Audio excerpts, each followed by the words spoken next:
আলু আর আটা দিয়ে তৈরি লোভনীয় এই নাস্তাটি আপনারা খুব সহজেই বাড়িতে তৈরি করতে পারেন। এটি বানানো খুবই সহজ আর খেতেও অনেক সুস্বাদু। নাস্তাটি তৈরির জন্য আমি এখানে 2 কাপ আটা নিয়ে নিলাম। এবার পরিমাণ মতো লবণ দিয়ে 2 চা চামচ তেল দিয়ে দিব। তেল দিয়ে ভালোভাবে মেখে নিতে হবে। এবার এতে পরিমাণ মতো জল দিয়ে একটা সফট ডো তৈরি করে নিব।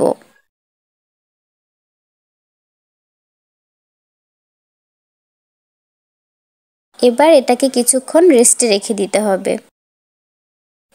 আমি এখানে কিছু আলু সিদ্ধ করে নিয়েছি। সিদ্ধ করা আলুগুলোকে ভালোভাবে ম্যাশ করে নিয়ে এর মধ্যে পেঁয়াজ ও কাঁচামরিচ কুচি দিয়ে দিব। এবার এর মধ্যে দিয়ে দিচ্ছি হাফ চা চামচ মরিচ গুঁড়ো, হাফ চা চামচ হলুদ গুঁড়ো, হাফ চা চামচ জিরার গুঁড়ো, হাফ চা চামচ চাট মশলা আর পরিমাণ মতো লবণ। এবার মিনি 1 প্যাকেট টমেটো সস দিয়ে সবকিছু ভালোভাবে মেখে নিতে হবে।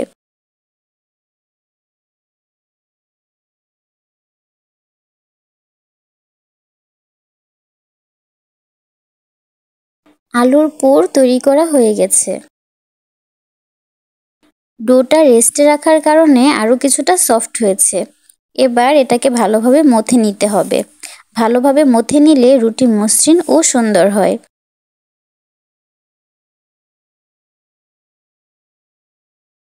এবার একটা বড় সাইজের রুটি বেলে নিতে হবে।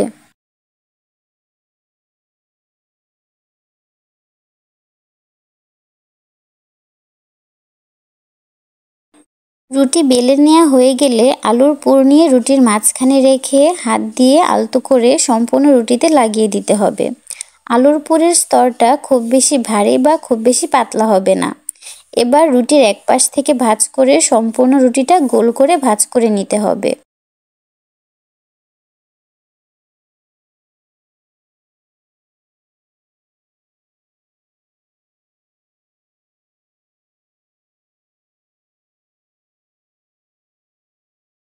এবার একটা ছুরির সাহায্যে 1 থেকে 1.5 ইঞ্চির মতো করে পিস পিস করে কেটে নিব।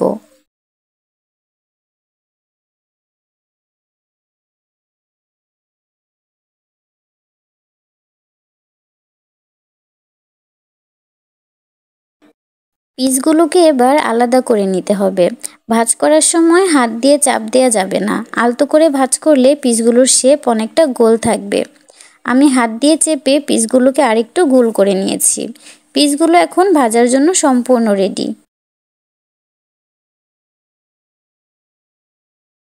এখানে আমি 2টা ডিম নিয়েছি। সামান্য পরিমাণ লবণ দিয়ে কাঁটা চামচের সাহায্যে ডিম দুটোকে ভালোভাবে ফেটিয়ে নিতে হবে। এবার কড়াইতে পরিমাণ মতো তেল দিয়ে দিব। এবার নাস্তাগুলো একটা একটা করে নিয়ে ডিমের মধ্যে ভালোভাবে ডুবিয়ে গরম তেলে দিয়ে দিব। নাস্তাগুলোকে ডুবো তেলে ভাজতে হবে, তাহলে ভিতরটা কাঁচা থাকবে না। চুলার আঁচ একদম লোতে রেখে একটু সময় নিয়ে ভাজতে হবে। চুলার আঁচ বেশি থাকলে উপরের দিকে পুড়ে যাবে আর ভিতরে কাঁচা থেকে যাবে। একটু পরপর উল্টিয়ে দিয়ে 2 পাশেই ভালোভাবে ভেজে নিতে হবে।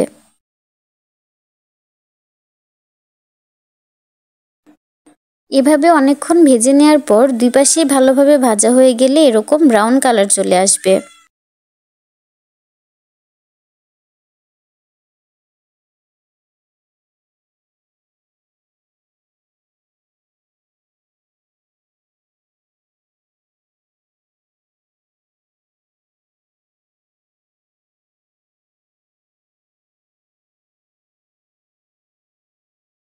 এ পর্যায়ে চুলা থেকে নামিয়ে নিতে হবে।